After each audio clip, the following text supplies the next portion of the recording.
Welcome back to my channel, Hazel's Diary. Thank you so much for all your support to my channel, for watching my videos, and of course for subscribing to my channel. And in this video guys, we will do air fried french fries. You know guys, because from my previous videos, I do unboxing of the air fryer, and now I am really enjoying for foods, and also now is we will make chips. So let's start. Let's put french fries. This is a frozen french fries.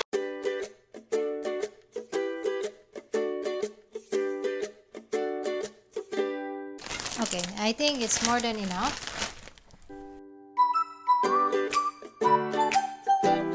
And it's already on, so this is a frozen french fries. So the preset time is 31 minutes for 180 degrees. So let's start guys. Guys, let's check how is after how many minutes already. Now it's only from 31, now it's 8 minutes left. So it's almost cooked, you see. So let's mix a bit. Wait. So then we can pull out later. Okay, let's cook more for 8 minutes and then it's done. Okay guys, 31 minutes, it's done. Wow, it's perfect. Look, perfectly nice brown. So now let's transfer to the plate. Wow, perfect. Now let's put some salt.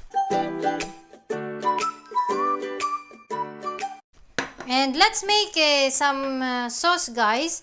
It's I have here ketchup and mayonnaise. I will make a pink sauce.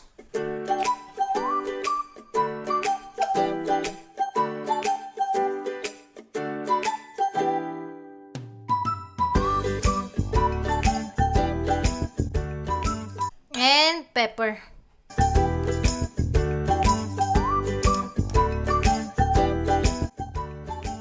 Okay guys, french fries and pink sauce. Yummy, very yummy guys. Okay guys, so after 31 minutes of air frying, the french fries was freshly made and the color was very nice, very golden brown. And hope you like guys this video. Please don't forget to give a thumbs up. And if you are new to my channel, please don't forget to subscribe to support. And click the notification bell button guys for more updates. And thank you for watching and see you on my next video. Bye!